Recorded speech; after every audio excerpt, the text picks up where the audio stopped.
Welcome to techno উডওয়ার্কস। আজকে আমি এই টেবিলটা পালিশ করব আর চকচকে পালিশ একদম পুরো লাস্ট পর্যন্ত দেখতে থাকুন। তো আমি পুটিং করে নিয়েছি, যেখানে যেখানে ছিদ্র আছে আমি পুটিং করে নিয়েছি সুন্দর করে। এই টেবিলটা আজকে পালিশ করে দেখাবো আপনাদের, সেটা আপনারা দেখতে থাকুন। তো প্রথমে আমি ভালোভাবে ঘষে নিয়েছি, ঘষার পরে আমি এক কোট হলুদ বব মেরে দিয়েছি। আচ্ছা, হলুদ ববটা সেটা হচ্ছে, আপনারা যদি দেখতে চান যে হলুদ ববটা কি, তাহলে আমি এই ভিডিওর ডিসক্রিপশানে লিঙ্ক দিয়ে দেবো, ওখান থেকে গিয়ে দেখে নিতে পারেন। তো ভালোভাবে আমি এই টেবিলটাকে পুটিং করে নিয়েছি, আর পুটিং করার পরে সুন্দর করে ঘষে নেব। তো যারা পুটিং কি জিনিস জানেন না, তারা উড ফিলার নেবেন। আপনারা রঙের দোকানে পেয়ে যাবেন উড ফিলার, নিয়ে আপনারা পুটিং করতে পারেন। তো পুটিং করার পরে সুন্দর করে ঘষতে হবে। আর এই ঘষার জন্য সিরিজ কাগজ নেবেন, 120 নম্বর কাগজ নিয়ে সুন্দর করে ঘষতে হবে। ঘষার পরে ভালোভাবে ঘষার পরে একটা কাপড়ে নিয়ে ভালোভাবে পরিষ্কার করে নিতে হবে, ঠিক আছে? তো স্টেপ বাই স্টেপ আপনাদেরকে বলে দেবো, আপনারা ধৈর্য সহকারে লাস্ট পর্যন্ত দেখুন যে এই টেবিলটার ওপরে আমি কত সুন্দর ফাইবারটা আনি। আর ফাইবার আনার পরে আমি গ্লাসটা কিভাবে করব সব কিছু আপনাদেরকে দেখাবো, আর ভিডিওটা কেটে কেটে দেখবেন না, ঠিক আছে? তো ঘষা শেষ, এরপরে চলো প্রসেসটা দেখায়। তো আমি বব মারা শুরু করে দিয়েছি। এটা হচ্ছে হলুদ বব, আর হলুদ ববটা হচ্ছে, যারা জানেন না যে হলুদ ববটা কি জিনিস, সেটা হচ্ছে এটা গালার সঙ্গে অ্যাপ্লাই করতে হয়, আর গালা দিয়ে অ্যাপ্লাই করতে হয়, ঠিক আছে?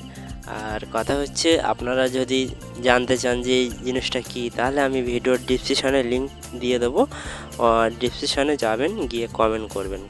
কমেন্ট করে অবশ্যই আপনারা দেখবেন, ওখান থেকে ভিডিও দেখতে পারবেন, ঠিক আছে? তো ভালোভাবে আমি 3 থেকে 4 কোট বব অ্যাপ্লাই করব, ঠিক আছে?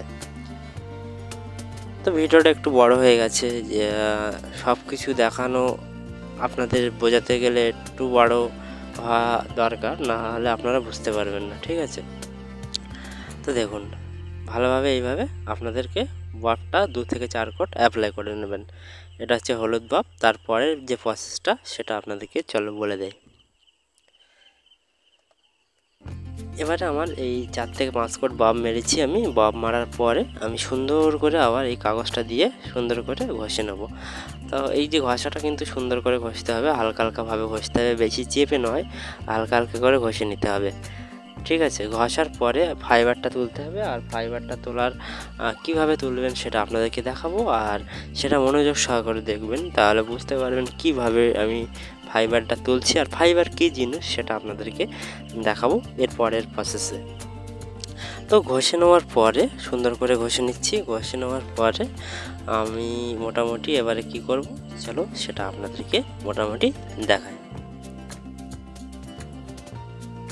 তো দেখো, আমি ফাইবার তোলা স্টার্ট করে দিয়েছি, হাতের সাহায্যে কিন্তু ফাইবার তুলছি। তো ফাইবার তুলতে গেলে গালা নেবেন, গালার সঙ্গে ডিপ ব্রাউন দিয়েছি হালকা। তো যারা জানেন না, আমি আবার বলছি, আমি এই ভিডিওর ডিসক্রিপশানে লিঙ্ক দিয়ে দেবো, আপনারা ওখান থেকে গিয়ে দেখে নিতে পারেন যে কি গালা আর বা কী দিয়ে পালিশ করছি, সব কিছু বুঝতে পারবেন। তো আপনাদেরকে আমি বলে দেই, এটা আমি গালার সঙ্গে ডিপ ব্রাউন নিয়েছি, হালকা করে ডিপ ব্রাউন নিয়ে আমি এই ফাইবারটা তুলছি। তো হাতের সাহায্যে ডিজাইনটা আমি টানছি, আপনারা হাতের দিকে ফলো রাখুন, হাতের দিকে দেখুন কিভাবে টানছি আমি। তো সুন্দর করে এইভাবে আপনাদেরকে ফাইবারটা তুলতে হবে, যেভাবে আমি তুলছি।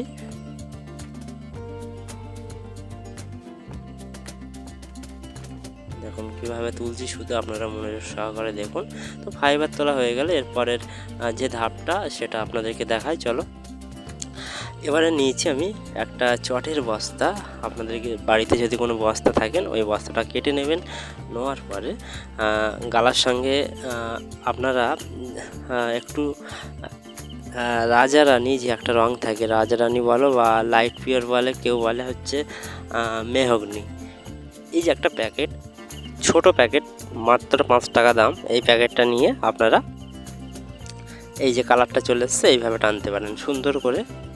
সুন্দর করে টানতে হবে, ঠিক আছে। তো এইভাবে সুন্দর করে টেনে দেওয়ার পরে আমার মোটামুটি এইভাবে আজি আজি ডিজাইন হয়ে গেছে। তো আপনাদেরকে আমি ঠিকঠাকভাবে বোঝাতে পারছি কি জানি না। যদি না পারেন অবশ্যই কমেন্ট করবেন, তাহলে আমি কমেন্টের 100% উত্তর দেওয়ার চেষ্টা করব। আর যারা যারা আমার ভিডিও দেখেন আমার চ্যানেলে গিয়ে দেখতে পারেন, অনেক ভালো ভালো ভিডিও আছে, সেগুলো দেখতে পারেন। আর সবথেকে আপনাদেরকে বলবো যে চ্যানেলে যান, অনেক ভিডিও আছে, সেগুলো দেখুন, তাহলে বুঝতে পারবেন। তো দেখো আমার এই টেবিলটা ফাইবার তোলা কমপ্লিট হয়ে গেছে। এবারে মেন যে পালাটা হচ্ছে গ্লেজ করা। গ্লেজ কীভাবে করব? আমি গ্লেজটা করব ডাইরেক্টলি পিউ অ্যাপ্লাই করে দেবো। পিউটা অ্যাপ্লাই করলে ডাইরেক্ট গ্লেজ চলে আসবে। তো পিউ স্প্রে করে দেবো। চলো মোটামুটি আমি স্প্রে করে দিই। চলো স্প্রে করা শুরু করে দিয়েছি, অলরেডি আমি স্প্রে করা শুরু করে দিয়েছি। পিউ স্প্রে করা শুরু হয়ে গেছে, আপনারা দেখতে পাচ্ছেন যে পিউ স্প্রে করা শুরু করে দিয়েছি।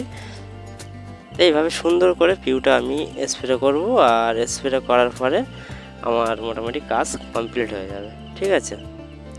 তো ধৈর্য সহকারে আপনারা দেখেছেন ভিডিওটা, আর একটুখানি দেখলে ভিডিওটা বুঝতে পারবেন যে কত সুন্দর হয়েছে। তো দেখতে পাচ্ছেন আস্তে আস্তে গ্লেজটা উঠছে, আর এইভাবে আমি 2 থেকে 3 কোট অ্যাপ্লাই করে দেবো পিউটা। আর যখন আমি স্প্রেটা করছি দেখুন কতটা প্রেশারে স্প্রে করতে হবে। এই যে প্রেশারটা দেখুন কত স্পিডে মানে পিউটা স্প্রে হচ্ছে, আর কত দূরের থেকে আমি স্প্রেটা করছি। একদম কাছের থেকে করবেন না, ম্যাক্সিমাম 2 ফুট দূরের থেকে স্প্রে করবে। তো ফাইনাল লুক দেখুন কত সুন্দর হয়েছে, একদম পুরো কাঁচের মতো হয়ে গেছে।